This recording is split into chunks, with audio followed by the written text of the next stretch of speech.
Khabib has retired 29-0 and became a legend in the MMA world. Many people, including his late father, want Khabib to go for the 30-0 record that nobody in MMA history has come close to achieving.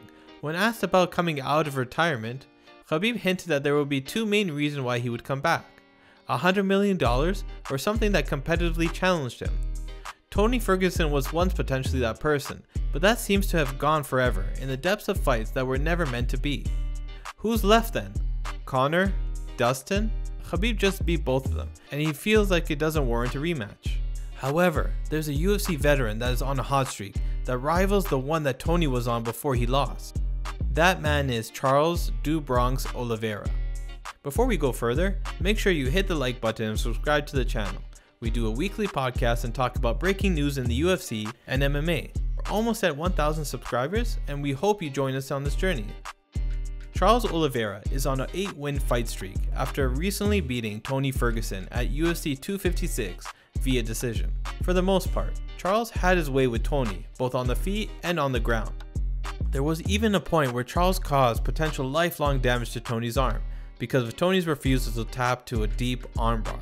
The fight really cemented Charles as a legitimate title contender and a problem in the lightweight division. He has been in the UFC since August 2010, where he won his debut via armbar versus another longtime veteran, Darren Elkins. Something that will surprise you if you aren't aware of Do Bronx is he has fought in both the featherweight and lightweight division, where he has had ups and downs. He in total has 38 professional MMA fights under his belt, winning 30 of those fights and losing 8.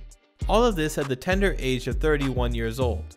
In fight years, this man is easily in his mid to late 30s, but he seems to have entered into his prime.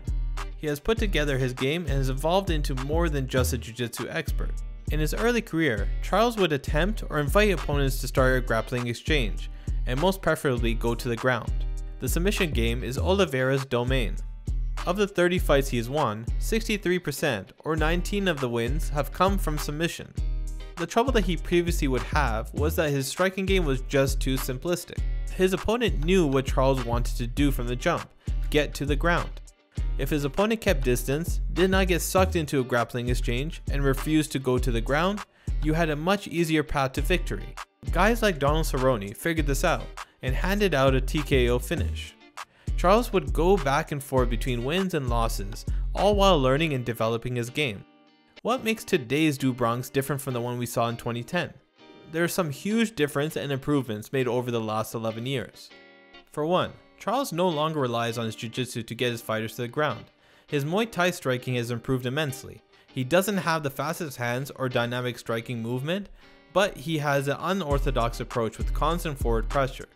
He will throw a leg kick, to a cross, to a flying bicycle kick to the face, not fearing a takedown from his opponent.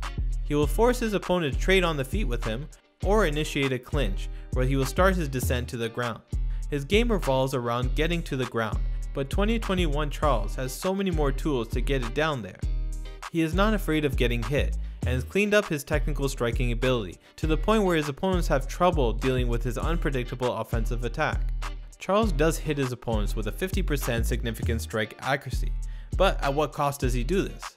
He will land 50% of his significant strikes, but he will allow his opponent to hit him 48% of the time with their significant strike. You would say, isn't that good? He hits his opponent more accurately, then they hit him. Well, his defense isn't at the top compared to his colleagues in the lightweight division. Let's look at Khabib in comparison. Khabib has the same significant strike accuracy, which is at 50%, but he keeps his opponents at 33% accuracy. You see the difference between the two styles in this example? They both miss half their shots, but Khabib just doesn't let his opponents hit him, as opposed to Charles, who is less efficient at making his opponents miss. If we look a little bit deeper, Charles lands 3.18 significant strikes while absorbing 3.01. That's basically 1-to-1. Khabib, on the other hand, lands 4.29 significant strikes and only absorbs 1.70. These two are worlds apart when it comes to stand-up striking, which can be seen in the styles, but also in the numbers. What if you said, who cares about the stand-up? Khabib will take him down anyways. Sure, that will likely happen, but let's look there. Charles is a master jiu-jitsu player that has the talent to put guys into a world of confusion and fog when on the ground. He will constantly throw sweeps from the bottom, transition from position to position, and threaten a submission from literally every position. But let's focus on the scenario where Khabib takes Charles down against the fence and into Oliveira's guard. What happens? With previous opponents, especially in early rounds where Charles is fresh, he will instantly look to sweep and take control on the ground. He does have trouble when opponents hold him and make him stay in one spot.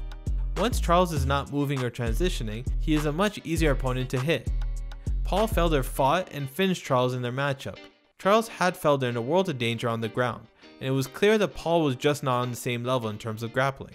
Paul was able to escape and survive holds that some other fighters in the same position would not have been able to. Once he was in a more favorable position, Felder took advantage of a gassed Charles and finished him with strikes. Don't get me wrong, Do Bronx has and can catch anyone, anywhere with submission.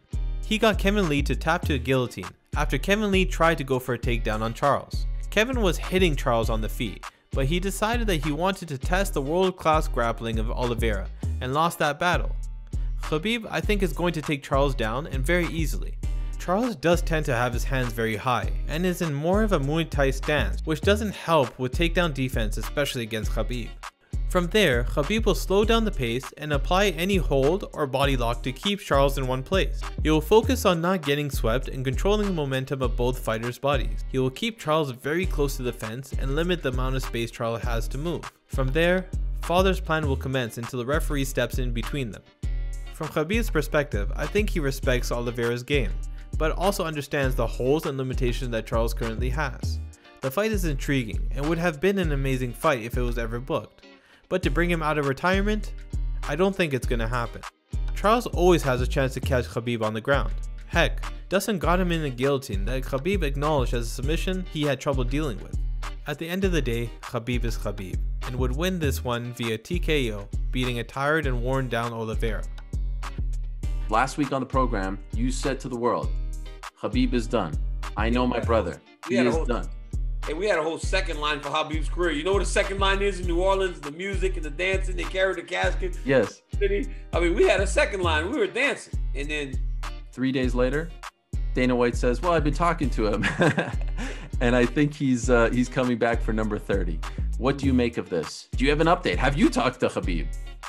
The only thing I said to Khabib was, brother, you have the shortest retirement in history. Like, you retired for 3 days. He's like, I said, brother, you retired for 3 days, you know, but, you know, we didn't get much into it. We laughed about it a little bit. But you know what, man, I think that if you're Dana White, you're saying what you need to, you know, hope that that's what Khabib wants to do.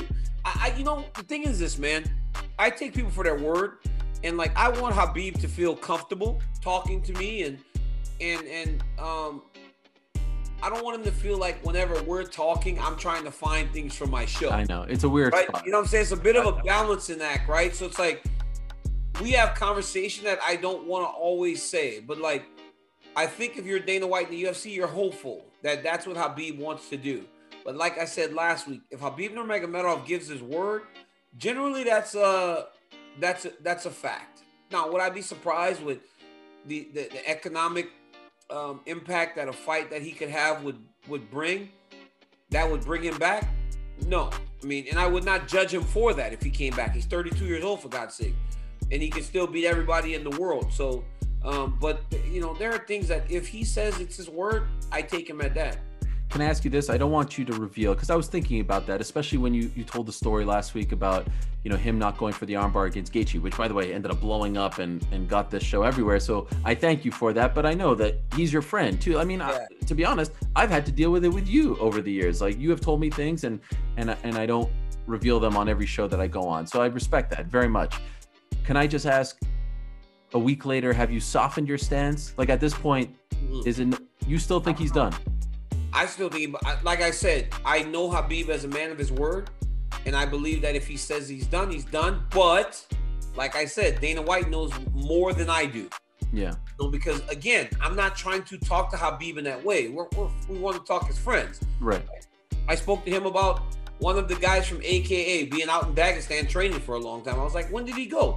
So we talked about that. We talked about our family. We talked about how life has been since he went home. Like, that's it. Like, that's the stuff that I want to talk to him about more than always how's the fight? Because guess what? For 8 years, we did that. A lot of our conversations centered around when's your next title defense or when's your next title defense. Now, it's easy. Two retired guys. If you like the video, make sure you press the thumbs up.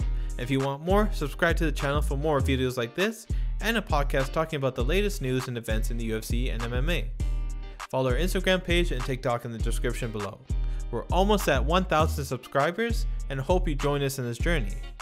Who do you think would win and how? Tell us in the comments below. What other dream matchups do you want us to take a closer look at?